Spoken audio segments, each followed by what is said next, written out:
I promised you that I wasn't going to let this go, and I'm not going to. I'm going to discuss the latest developments in terms of what actually happened on the streets of Amsterdam on the 7th and 8th of November, involving both Maccabi Tel Aviv football fans and local Dutch residents following a Europa League game against Ajax. This was widely described, you will recall, as a straightforward pogrom against Jewish people, an exceptionally serious accusation indeed.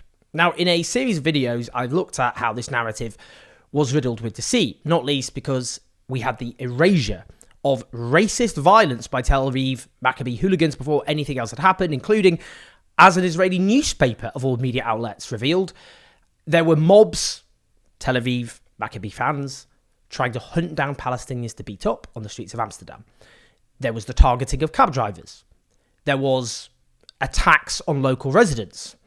There were tearing down of Palestinian flags from private homes and then burning them. There was objects thrown at private homes. There were Maccabi fans tooling up with iron bars, masking up and rampaging through the streets. And of course, the chanting and singing of genocidal bile in support of the extermination of Arabs and relishing the slaughter of Palestinian children. Now, I interviewed a Dutch photographer who filmed Maccabi hooligans attacking Dutch residents, which several Western media outlets then took that coverage and used it to claim it was the other way around. They presented that footage, which was actually Maccabi aggression against people who were Dutch, as evidence of a pogrom against Jewish people.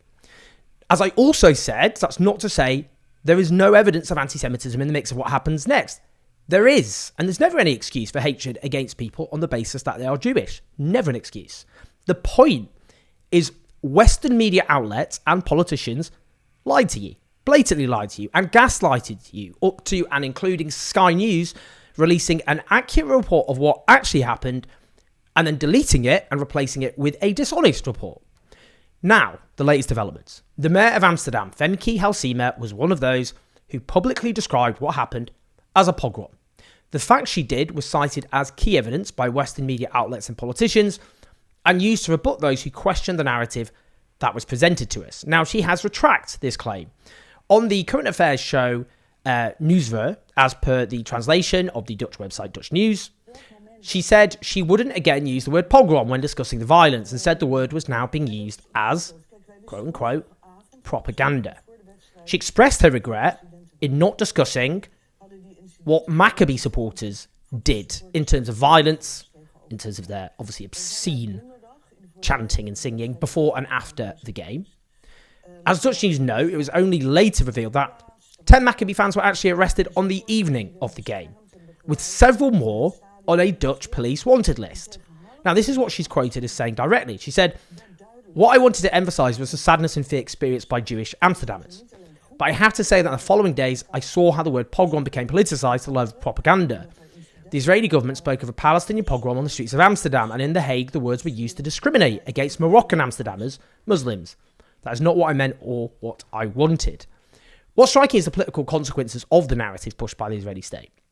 The Israeli state used what happened, the claims of what happened, to demand action be taken against organisations in the Netherlands they claimed were linked to Hamas. Now, let's be clear.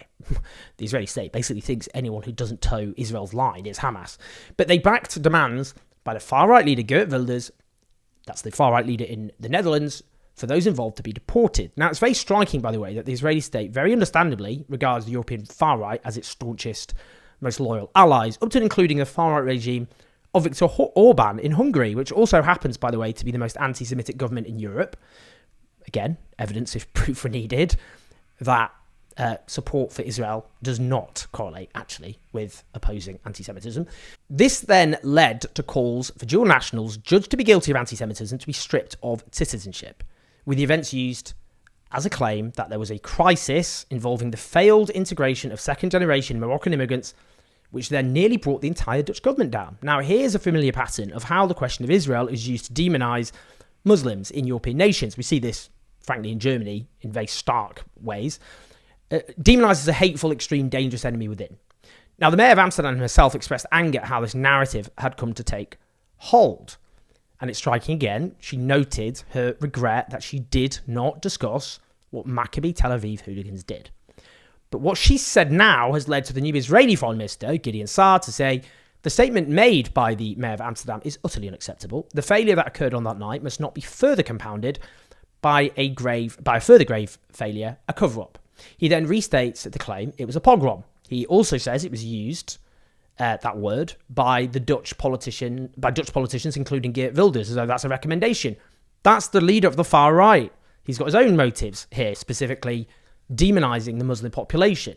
Now, clearly, the Israeli foreign minister is understandably angry, on his terms, that the narrative, which was dishonestly pushed, is falling apart, not least because here's someone who actually pushed that narrative and is now disowning it.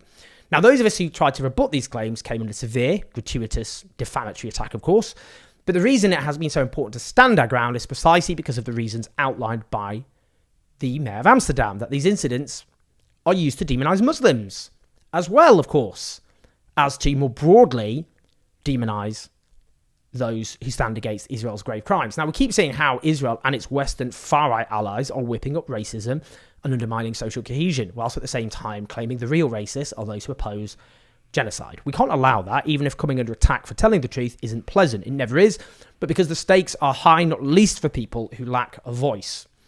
Let's listen now to journalists James North and Mark Owen Jones, who did a stellar job, by the way, in combating disinformation. He's an academic who specialises...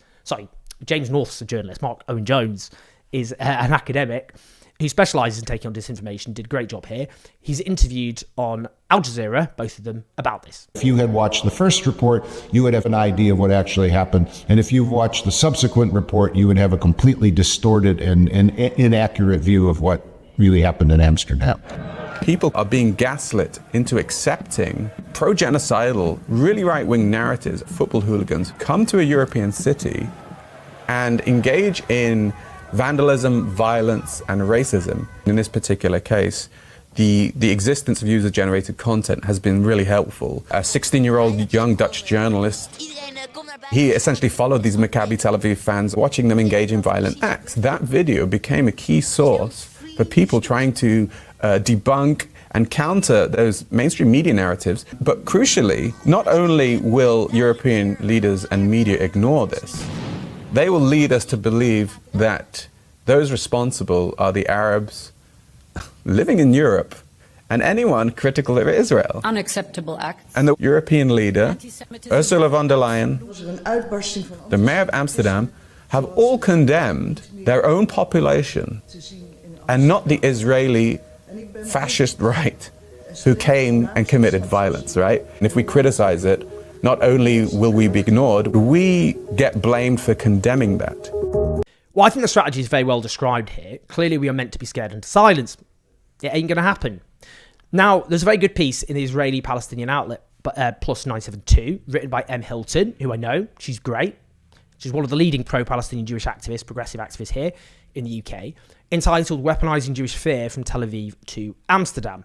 Now, she denounces attempts to portray what happened as Kristallnacht Mark II, including by Netanyahu, denouncing the crassest parallels imaginable which circulated on social media, these are her words, including memes of Anne Frank wearing a Maccabi Tel Aviv shirt, which she says takes the debasement of Jews' persecution at the hands of the Nazis and their allies to new levels.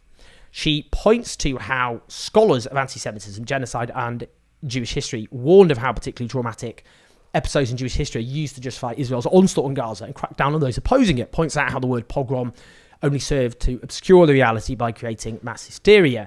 Now, she puts this in the broader context, which we all need to be discussing, a tactic being deployed by the far right to generate chaos, as she puts it, and fear to reassert its worldview. And the far right, well, it's on the rise everywhere, isn't it? She says, and I quote, "The erasure of the racist violence of Maccabi Tel Aviv fans through negligent reporting by much of the mainstream media only accelerated in this instance. At a time when genuine anti-Semitism is on the rise and Jewish people feel particularly under threat around the world, this instrumentalization of Jewish fear was especially galling." Now, as she notes, that doesn't mean there wasn't anti-Semitism in Amsterdam after the behaviour of the Maccabi fans, which was erased in terms of the order of events. But we have to always oppose and condemn that. There's never an excuse for that. Ever. There were people shouting cancer Jews during attacks on Maccabi fans. The movement for Palestinian justice is one driven by justice, and those expressions are hatred. Now, she goes on to point out that Israel continually declares it's waging war on Palestinians in the name of Jewish safety, with enthusiastic support, she says, of prominent Jewish establishment organisations around the world. And she says it feels inevitable that slippage between anti-Israel hostility and anti-Semitism will occur. Now, clearly, as a Jewish person, she's not victim blaming there. She makes clear that violence directed against Jewish people, justified by anything, but by Israel's genocidal onslaught, is obviously unacceptable. It needs to be fought. The point she's making is Israel's behaviour, as she says, is making Jewish people around the world less safe. This really is such a crucial point. The demarcation between the Israeli state on the one hand and Jewish people on the other, that demarcation has to be passionately defended.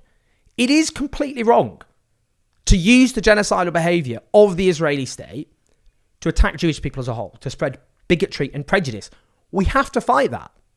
What is so striking is it is Israel and its cheerleaders who keep trying to trash that demarcation. What they're trying to do is suggest that if you attack what the Israeli state is doing, its genocidal behaviour, then you are attacking Jewish people and you're being anti-Semitic and you are therefore inciting hatred against Jewish people. They're trying to intentionally, willfully conflate. It is very clear that some of them are doing this on purpose in the belief that it will lead some to take their rage at what Israel is doing and turn it into hatred of Jewish people, the very direction it should not go in. In doing so, as Hilton discusses, making Jewish people feel less safe and cementing a sense of Israel being a necessity to protect them, a life raft that always exists if all else goes wrong, and to discredit the movement for Palestinian liberation, which, as I say, is based on justice, not hatred. That doesn't mean, by the way, we don't hold people to account who, rather than take on Israel's crimes and support Palestinian justice on the basis of fighting for justice and go in the direction of hatred, that we don't say they have agency. Of course, we all have agency. You still have to fight that. But she's talking there about the context, which we have to look at, both in terms of to stop hatred being whipped up against Muslims and Arab people, for a start, to stop the attempt to hold Israel to account for what it's doing being shut down, and because it's conflating Jewish people and the Israeli state with very irresponsible consequences. Now, as we've seen in Amsterdam, the truth matters. We must vigorously oppose attempts by the Israeli state and its cheerleaders to turn reality on its head. We'll keep doing that on this channel. That's my promise. Please like and subscribe. Leave your thoughts and comments. Help keep the show on the road at patreon.com/ownjazz84. Listen to podcasts. I'll speak to you soon.